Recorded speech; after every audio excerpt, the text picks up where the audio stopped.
Bonjour à toutes et à tous et bon réveil matinal.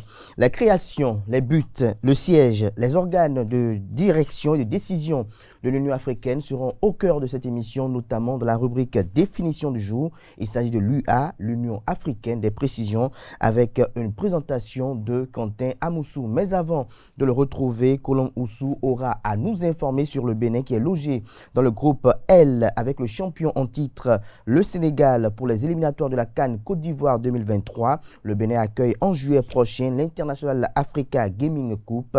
Des précisions dans la page des sports. Mais avant de retrouver ces deux chroniqueurs pour ces deux différentes rubriques, à savoir la page des sports et puis la définition du jour, vous aurez droit au rituel coutumier, à savoir la une des journaux et le bulletin matinal d'information qui sera présenté par Atifa Olafa. Dans ce bulletin matinal d'information, vous aurez droit à quelques informations, pour ne pas dire les dernières informations au sujet de la guerre qui oppose l'Ukraine à la Russie. Bonjour à nouveau, chers amis internautes. On démarre dans une poignée de secondes avec la découverte de quelques-unes de journaux parus ce jour au Bénin.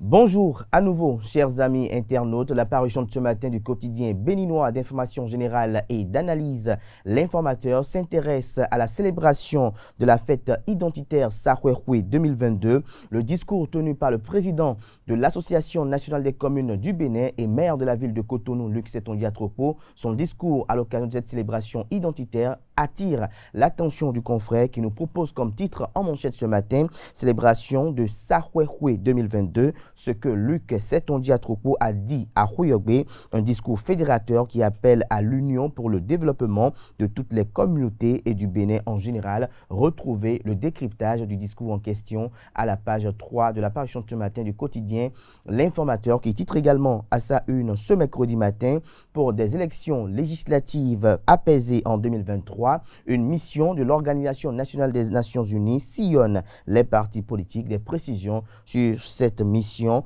et ses objectifs à la page 4 de la parution de ce matin de L'Informateur, qui nous annonce que, annoncé pour débat contradictoire avec Irénée Agossa, Jacques Ayadji se désiste. Les raisons de ce désistement vous sont présentées à la page 3. L'oreille droite de la une de ce matin de L'Informateur, comme à chaque parution, vous invite à découvrir dans les colonnes de sa parution de ce matin le journal École produit par les étudiants en formation de journalisme à l'École supérieure d'administration, d'économie, de journalisme et des métiers de l'audiovisuel ESAE. Le quotidien de service public ce matin en manchette avec une image assez illustrative d'entraînement de forces armées béninoises.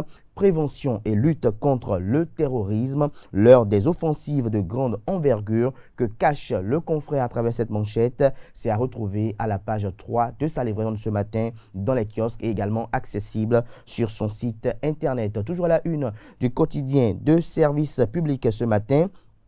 Menace d'inondation dans la commune d'Abomey-Calavi, les revers de l'occupation des exutoires. Toujours à la une du même journal ce matin, prorogation du délai d'enrôlement au recensement administratif à vocation d'identification de la population RAVIP. Cyril Goubedi s'explique. Retrouvez les dites explications à la page 3 de la page du matin du journal et aux pages 8 et 9, l'album photo des secrétaires exécutifs des mairies, ce qui s'inscrit dans le cadre de la réforme de la décentralisation. Le matinal titre ce matin manchette, rencontre Patrice Talon, syndicat, le 26 avril prochain sur la revalorisation des salaires, les travailleurs dans l'indifférence. Wilfried Léandre Humbedji, porte-parole du gouvernement et secrétaire général adjoint du gouvernement. Le gouvernement est impatient d'en finir. Retrouvez son argumentaire sur la question à la page 11 de la page du matin du Le Matinal. Toujours à la une du quotidien Le Matinal de ce matin, promotion et protection de la gente féminine. L'Institut national de la femme INF clarifie son mandat juridique et judiciaire. Les acteurs de la lutte contre les violences basées sur le genre fixé. L'article qui vous édifie sur ce titre est à retrouver à la page 11. Toujours à la une du quotidien Le matinal de ce matin, éliminatoire CAN 2023, le Bénin logé dans le groupe L avec le Sénégal. Toujours à la une de le matinal, à l'oreille droite pour être plus précis, dissension au sein de l'opposition politique au régime du président Patrice Talon. Irénée Agossa règle ses comptes avec le parti politique des démocrates. Des précisions à la page 3 de la page du matin du journal Le Matinal. Le Béninois libéré, titre ce matin manchette, visite officielle au Bénin du secrétaire permanent de l'AIMF. Luc Chetonji Atropo annonce du lourd pour les communes. Le secrétaire permanent de l'Association internationale des maires francophones AIMF a été reçu en audience ce mardi 19 avril 2022 au cabinet du maire de la ville de Cotonou et président de l'Association nationale des communes du Bénin, ANCB, Luc Chetonji Atropo. Cette visite du secrétaire permanent de l'AIMF annonce d'importants projets au profit des communes car le choix porté sur le président de la NCB n'est pas un fruit du hasard. Retrouvez l'article compte rendu à la page 8 de la page ce matin de Le Béninois libéré qui nous informe à la une ce matin que pour violation du code de la route au Bénin, près de 1000 motos et des tricycles ont été saisis par les éléments de la police républicaine, notamment dans le département du Littoral. Toujours à la une du quotidien Le Béninois libéré de ce matin. Afrique, promotion de la Russie par de soi-disant africanistes. Le vice de Kémy Séba dévoilé, il est chichement payé par la Russie pour le job. Selon les informations recoupées par le confrère de Le Béninois libéré, retrouvez son argumentaire sur cette affirmation dans les colonnes de sa parution du jour. Toujours à la une du quotidien, Le Béninois libéré de ce matin, usurpation de titre, un faux juge arrêté au tribunal de première instance de Cotonou.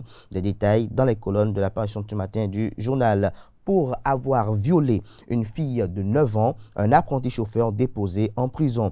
Le Canard fait savoir que encore un jeune homme incapable de maîtriser sa libido, âgé de 23 ans, il s'est servi d'une innocente de 9 ans pour assouvir sa pulsion sexuelle. Ainsi s'est-il retrouvé dans les mailles des forces de l'ordre. Nouveau scandale sexuel, titre le confrère à la une. Des détails sur l'article dans les colonnes de sa parution de ce matin. Le quotidien Matin Libre communique ce matin en manchette, œuvre sociale dans le septentrion. Alpha Taka distribue plus de 135 000 kits alimentaires. Une image illustrative est mise en manchette pour illustrer ses actions caritatives et sociales. Des détails sur ce don ou ces dons à la page 5 de la page ce matin du journal Matin Libre. Le même Canard titre ce matin à la une, championnat amateur senior Move Africa de handball.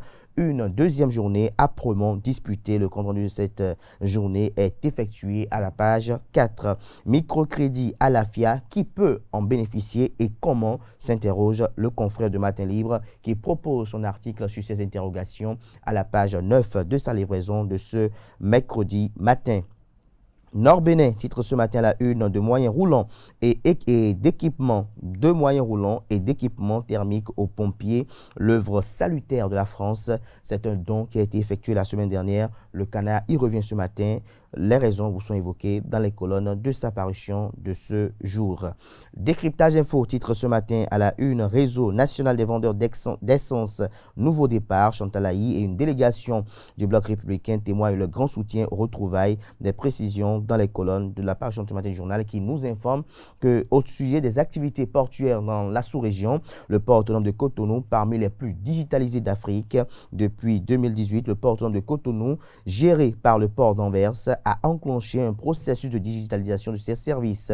Le PAC se modernise à travers la digitalisation de ses installations et opérations. L'une des récentes réformes est la mise en place d'un Port Community Systems. Des détails sur les différentes réformes effectuées au port autonome de Cotonou à la page 6 de la page du matin du journal, lesquelles réformes ont consacré le port autonome de Cotonou parmi les plus digitalisés d'Afrique. Le grand regard porte un regard ce matin sur les exigences du Parti des démocrates pour la liste électorale informatisée. Un cri à la transparence ou un prétexte pour le boycott, s'interroge le confrère qui nous donne un avant-goût de son article ce matin.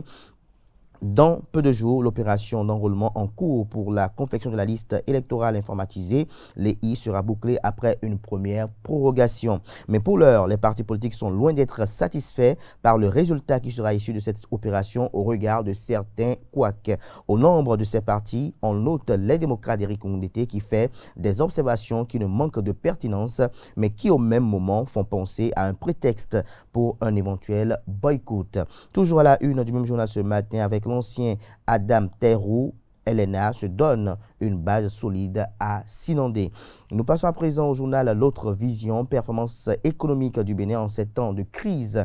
Wilfried Léandre Humbedji éclaire les Béninois. Des explications pertinentes, juge le confrère, qui confirme les efforts du gouvernement. Dans sa dernière notation, l'agence de notation financière internationale Fitch a confirmé la notation B+, avec perspective stable au Bénin. Invité de l'émission Questions d'actualité sur l'Office radio-télévision du Bénin ORTB, ce dimanche 17 avril 2022, le secrétaire général adjoint du gouvernement et porte-parole du gouvernement, Wilfried Léandre Humbedji, a levé un coin de voile sur les performances réalisées par le Bénin, attestant de sa résilience face à la pandémie de la COVID-19 et de la qualité de la gestion des finances publiques. Retrouvez l'article compte rendu de cette sortie médiatique à la page 2 de la page ce matin de l'autre vision qui communique à la une ce matin.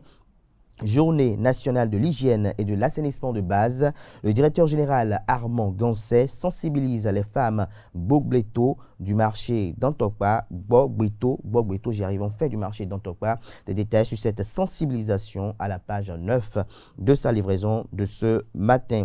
Le journal d'Abaro s'interroge ce matin et titre « Blocage de l'axe Natitengo-Kouandé suite à un accident ». Et si le président Patrice Talon allait au-delà des promesses pour soulager toute une région, impossible de rallier Kouandé en passant par Kota depuis la nuit du samedi 16 avril 2022, nous informe le confrère en manchette ce matin et pour cause. Le blocage de la route suite à un accident de 2 camions transportant des céréales au niveau de l'embranchement de Kwebodja.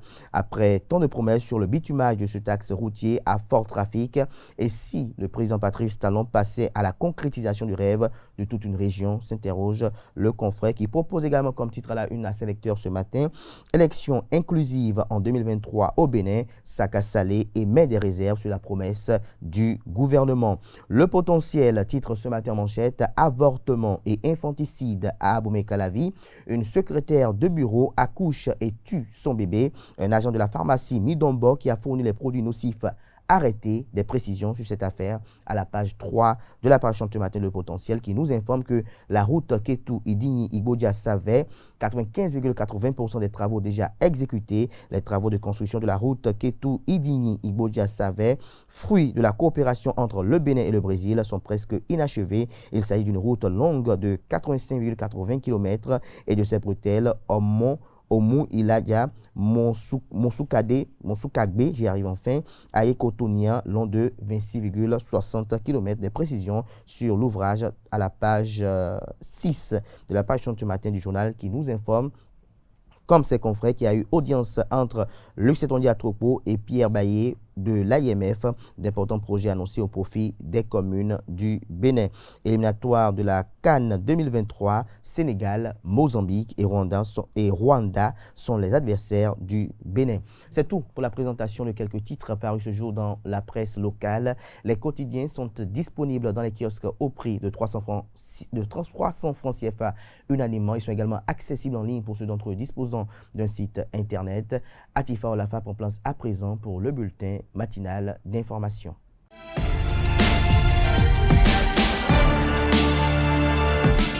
Qui veille la nuit se réjouit tous les matins. À toutes et à tous, bonjour et bienvenue dans ce bulletin matinal d'information.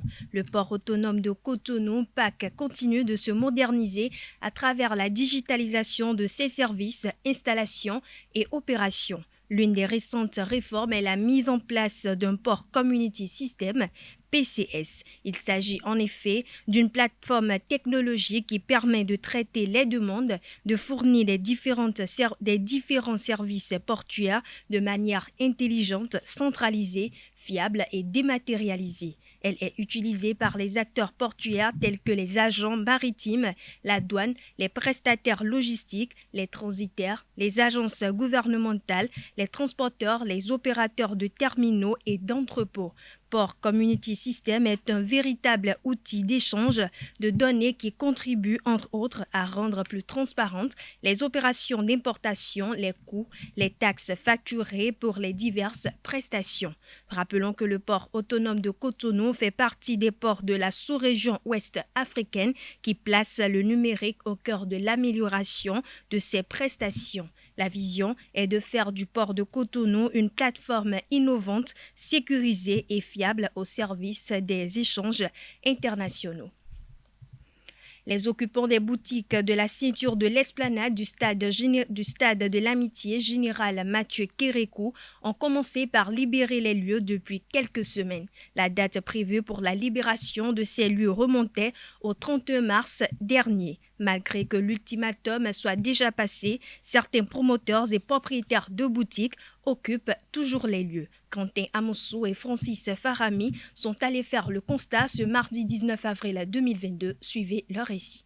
C'est effectif, des boutiques vides, des fenêtres ôtées, des vitres cassées, des décorations en état de destruction, des ouvriers en action. Les occupants des boutiques situées sur l'esplanade du stade de l'Amitié plient leurs bagages. Un employé des boutiques de ceinturage du stade de l'Amitié général Mathieu Kérékou salue cette initiative et dévoile son plan pour la suite. Elle vient de déménager et moi pour le moment je suis à la maison, je ne fais pas grand chose.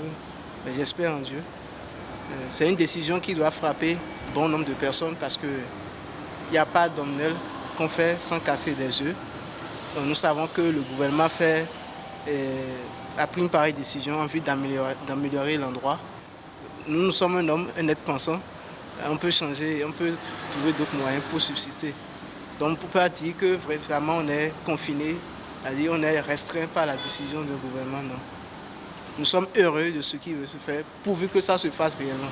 L'ultimatum pour le départ était prévu pour le 31 mars 2022. Pourtant, certains promoteurs ne démontrent aucun signe de déguerpissement jusque-là. Selon la note de libération signée du directeur général de l'OGSB, Fiacre Aristide Kodjogan, cette mesure s'inscrit dans le cadre de la mise en œuvre du projet de construction d'un pôle commercial dont les travaux seront lancés au plus tard le 1er avril de l'année 2022. La note précise qu'après la libération des boutiques, il sera procédé à leur démolition en vue de la mise en œuvre du projet. La commune de Savet a accueilli du 12 au 17 avril 2022 la première édition de la fête identitaire et culturelle des Chabais du Bénin et de la diaspora. Dénommée Odé Ibilé, cette fête a été célébrée sous le thème « Le pays Chabais, terre de paix et de brassage pluriethnique ». Cette fête identitaire et culturelle a pour but d'informer et de sensibiliser le peuple chabais sur la sauvegarde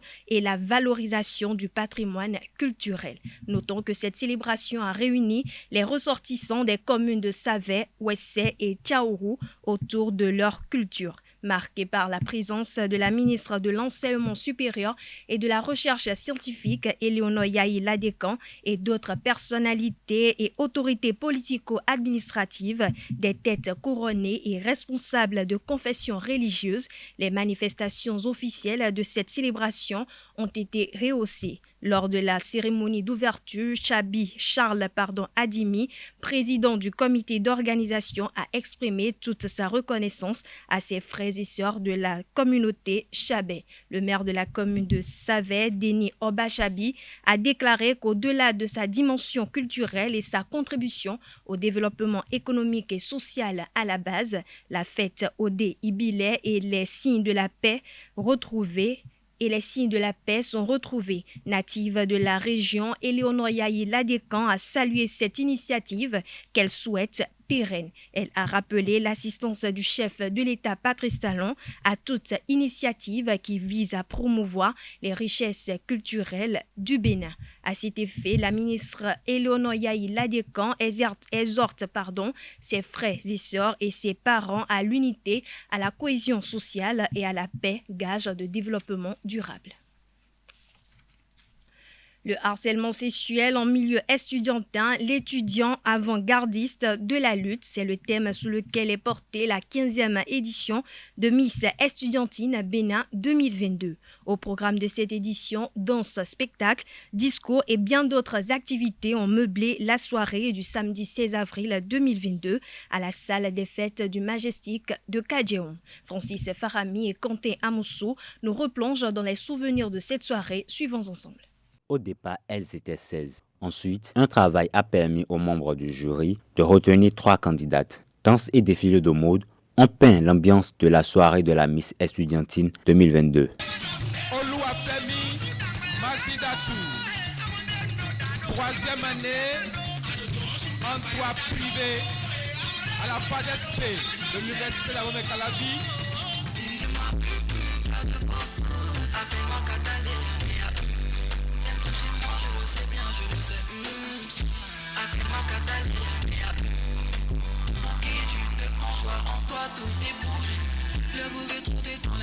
Le harcèlement sexuel en milieu estudiantin. L'étudiante avant-gardiste de la lutte. Ainsi est libellé le terme qu'ont développé les 16 candidates à la Miss Estudiantine Bénin 2022. Comme je viens de le dire, de nos jours, l'harcèlement sexuel est devenu une monnaie courante dans nos sociétés, surtout dans les encadrements de travail, dans les universités et dans beaucoup d'autres lieux où se trouvent des hommes et des femmes. Dans un français plus explicite, l'harcèlement sexuel est un chantage sexuel. D'abord, l'harcèlement sexuel est un phénomène présent dans toute la société. C'est un phénomène, un fléau à éradiquer. Ensuite, il est bon nombre est de constater que chaque étudiante ou certaines étudiantes dans les universités sont victimes de l'harcèlement sexuel. Miss Estudiantine 2022 s'inscrit dans une optique donnée. Nous célébrons la beauté intellectuelle. Vous allez dû constater que parmi les candidates, il y a des candidates qui, beaucoup disent, est-ce qu'elles ont celle-là, est-ce qu'elle a la taille d'une Miss? Celle-là, elle est un peu grosse. Hein? Celle-là, il est quoi? Non. Ici, c'est la beauté intellectuelle. Et n'importe qui, quoi qu'en soit ta taille, quoi qu'en soit ta corpulence, quoi qu'en soit ce que tu es, n'importe qui peut être étudiant. Une étudiante, pour mesurer la beauté intellectuelle d'une étudiante, cela ne se mesure pas par sa taille, cela ne se mesure pas par sa corpulence, mais par son cerveau. C'est pourquoi Miss Estudiantine Bénin a choisi pour thème et en référence avec l'actualité et ce qui se passe maintenant pour pouvoir accompagner le gouvernement. Et le thème a pour nom le harcèlement sexuel en milieu estudiantin.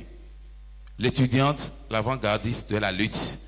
Après le choix du jury, certaines se réjouissent pendant que d'autres se voient surprises. Je remercie vraiment tous ceux qui m'ont soutenu, mes parents et mes amis, mes camarades de classe. Tout d'abord, je suis quelqu'une qui est amoureuse de l'art oratoire. Et grâce à mes recherches, mes répétitions, et mes lectures, ma culture générale, j'ai pu vraiment donner le meilleur de moi pour pouvoir développer ce thème. Je pensais que j'étais une candidate potentielle capable de remporter la victoire. Mais la vente des tickets, c'est ça qui a joué. Sinon, je pouvais bel et bien remporter la couronne si j'avais vendu toutes les tickets. Les lauréates de cette aventure repartent avec de nombreux dons et cadeaux. Parlons société à présent. Un homme a confié à un conducteur de taxi-moto une somme de 300 000 francs CFA pour l'achat de gasoil à Savet dans les collines. Contre toute attente, le conducteur de taxi-moto lui a ramené des bidons remplis d'eau au lieu de gasoil comme commandé. Selon les informations, l'acheteur connaît bien le taxi-moto à qui il a remis la somme de 300 000 francs CFA pour l'achat d'environ 15 bidons de 25 litres de gasoil. Le Le taxi-moto, au moment de l'achat, aurait bien vérifié le contenu des bidons et constaté que c'est bien le gasoil qu'on lui avait servi. Mais une fois au domicile de l'acheteur, il découvre que les bidons contenaient de l'eau et se dépêchent tous chez le vendeur. Mais ces derniers avaient déjà pris la fuite. Suite à cela, le taxi-moto a été interpellé pour complicité. La moto de ce dernier est gardée au commissariat de police et il devra payer la somme de 150 000 francs CFA. Pour l'heure, une enquête suit son cours. Hors de nos frontières, le chef de la branche Afrique de l'Ouest de l'État islamique, Ammar bin Oumar, a été éliminé la semaine dernière par les forces gouvernementales nigérianes dans les régions du lac Tchad. L'information a été rapportée ce mardi 19 avril 2022 par le site d'information nigérien Politique Nigeria. Selon la même source, l'aviation nigériane, dans le cadre d'une opération conjointe avec les troupes du Niger et du Cameroun, a lancé le 14 avril dernier des frappes aériennes près de la ville d'Arimi dans l'est de Borno. Selon le porte-parole de la force opérationnelle interarmée multinationale, le colonel Mohamed Dole a déclaré qu'en avril, des troupes du Nigeria, du Niger et du Cameroun ont tué plus de 110 combattants, dont 10 commandements de groupes terroristes lors d'une opération conjointe près du lac Tchad. Toujours de nos frontières, le porte-parole du Pentagone, John Kirby, a indiqué ce mardi que l'Ukraine a reçu des avions de chasse et des pièces détachées pour renforcer son armée de l'air. Le président ukrainien Volodymyr Zelensky les réclame depuis le début de l'invasion russe, mais jusqu'ici, la réponse était non. Le porte-parole du Pentagone, John Kirby, a précisé que les États-Unis, qui ne veulent pas apparaître comme pays belligérants dans ce conflit, avaient facilité l'envoi des pièces détachées vers le territoire ukrainien. Mais il n'y avait pas acheminé d'avions. Ni le type d'appareil, ni les pays qui les ont fournis ne sont précisés, mais il s'agit probablement d'avions de conception soviétique auxquels les soldats ukrainiens sont habitués. Et ce sera tout, chers internautes, pour ce bulletin matinal d'information. Merci pour votre attention. D'ici là, portez-vous bien. Merci à vous, Atifa Olafa, pour cette présentation du bulletin matinal d'information. Nous passons à présent à la page des sports de ce matin sur Free Matin.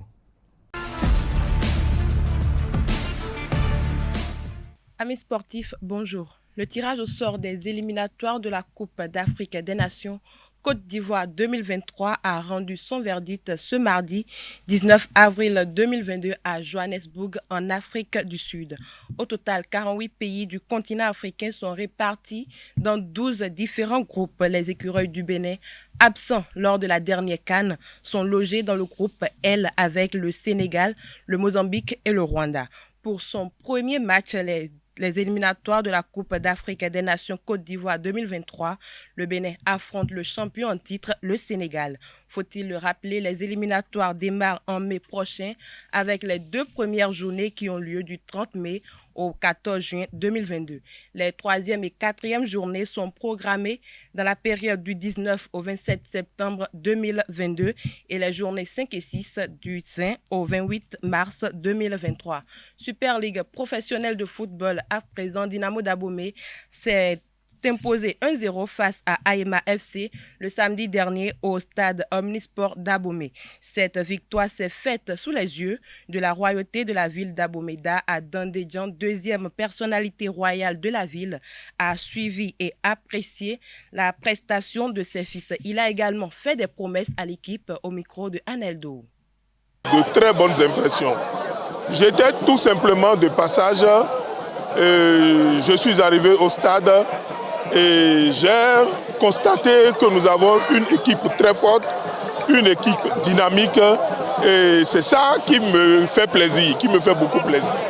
J'ai joué sur cette pelouse à un certain moment de ma jeunesse. Je suis président directeur général de 2 grandes sociétés ici au Bénin, la société APC Pétrolum et la société APC Ingénierie et Construction. Donc, dès que je vais retourner, je vais voir avec le conseil d'administration des 2 sociétés pour lesquelles je suis d'ailleurs le président pour voir ce que chaque année nous pouvons réserver pour l'équipe de Dynamo d'Abomey. On parle toujours de football pour le compte du championnat universitaire édition 2022. ESAE FC entre en compétition le samedi 23 avril prochain. Pour son premier match à élimination directe, ESAE FC affronte l'école ESM. Les universitaires de l'ESAE affûtent déjà leurs âmes pour cette rencontre décisive. Fard Akintola, le capitaine de l'équipe, parle de la préparation de l'équipe au micro de Aneldo. Côté préparatif, je dirais qu'on est en train.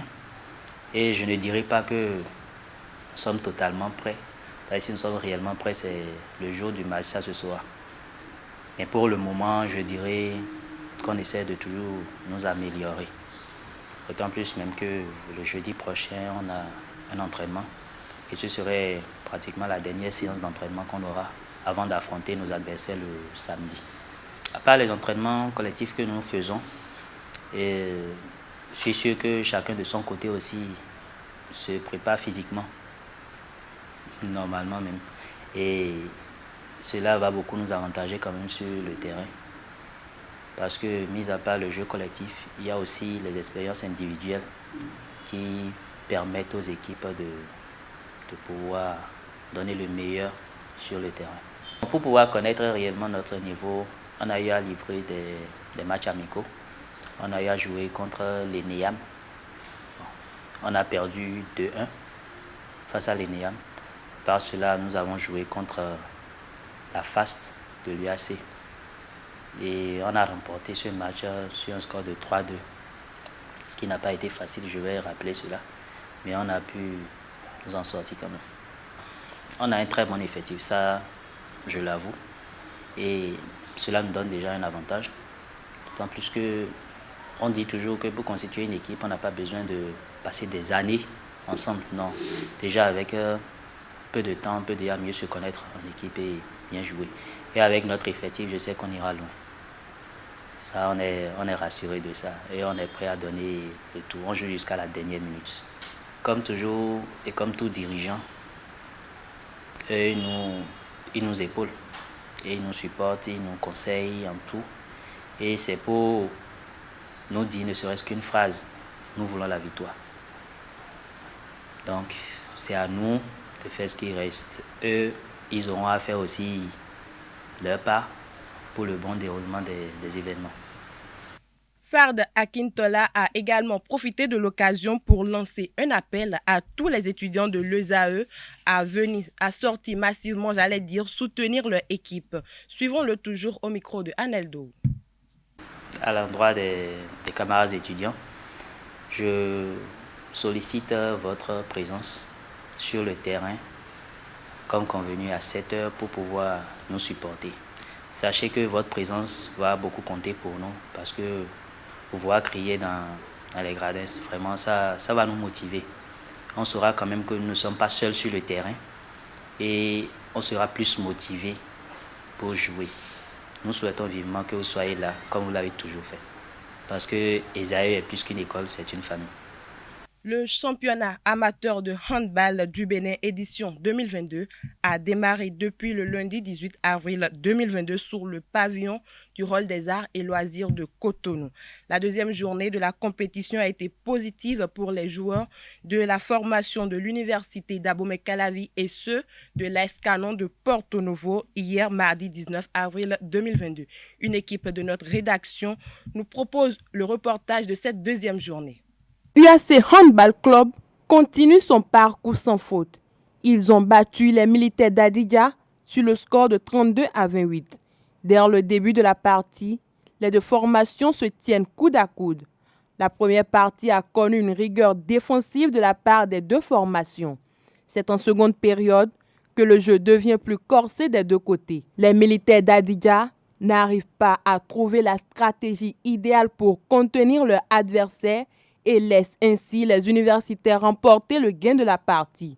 À la fin de la rencontre, Gilles-Christ Azon s'est vu attribuer le trophée d'homme du match. Je suis tellement content. Au fait, c'est vraiment un honneur d'être nommé comme homme du match parce que hier, je n'étais pas dans le match.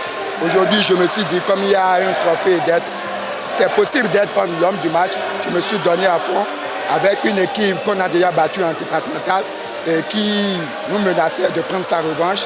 En première mi-temps, j'avais pas bien fait mon travail, mais en deuxième mi-temps, je me suis dit, je suis près du but, mais il ne faut pas abandonner maintenant. Et ce n'est que le début, ça va démarrer jusqu'à la fin. Ce serait tellement un privilège de remporter au moins 3 fois le prix de l'homme du match de ce championnat amateur. On s'est préparé pour ça et on ne compte pas lâcher le trophée. Nous sommes déjà le premier du département et nous sommes là pour remporter ce championnat et prendre ce trophée et rehausser cette année le nom de l'UAC. Nous avons eu en face ce matin une équipe qui s'est effectivement préparée pour contrer nos attaques. Ça n'a pas été facile. Nous avons fort heureusement pu trouver la solution adéquate, n'est-ce pas, afin de prendre à contre-pied cette défense-là. Je pense que nos joueurs ont été très disciplinés et tactiquement, ce qui nous a permis d'avoir ce résultat. Ce n'est pas du tout facile. Nous essayons de soutenir d'abord psychologiquement les garçons, d'accord, parce que c'est le plus important. Alors si mentalement ils acceptent la chose, je crois que le physique va accompagner. Nous allons tout de suite là leur demander de rentrer, de se reposer, de beaucoup dormir, de boire beaucoup d'eau. Et déjà, le soir complètement, on va se retrouver pour débriefer le match et voilà, tenir compte de l'adversaire de demain et voir les systèmes à mettre en place pour, par la grâce de Dieu, engranger encore une 3e victoire. La seconde affiche de la journée a connu la victoire de AS Canon de Porto Novo face à Asso Tigre. William Hunkpe et ses coéquipiers remportent la rencontre sur le score de 35 buts à 15. François Ronvenou, gardien de but de AS Canon, s'est lui aussi adjugé le trophée d'homme du match. Je tiens à féliciter mes coéquipiers qui m'ont énormément aidé en défense. Et je dédie ce trophée à notre joueur Ousmane Doumbia, parce que ce championnat, c'est en son nom et on va l'honorer. C'est l'un de nos joueurs, pour ne pas dire le capitaine même de l'équipe, qui nous a quittés tragiquement le 19 décembre passé. Au terme de la compétition, les deux équipes au classement se rencontrent en finale, alors que les 3e et 4e vont devoir se croiser pour le match de classement afin d'avoir un réel classement final de la saison. Dernière information pour clore cette édition, le Bénin accueille l'International Africa Gaming Cup en juillet 2022 à Cotonou. Les différentes étapes de la compétition ont été dévoilées lors d'une conférence de presse par le directeur général de Nice Catus, Miss Hessabi, et Meda Djekete, président de Africa Gamers. À noter que la compétition sera officiellement lancée le 23 avril à Semewan et les amateurs, semi-professionnels et professionnels sont les catégories de joueurs qui y prendront part à ce challenge. Voilà, c'est tout pour la page des sports de ce matin. Merci pour votre attention et à très bientôt. Merci à vous, Colomoussou, pour cette présentation de la page des sports. Chers amis internautes, nous allons à présent à la découverte du sigle UA, Union africaine.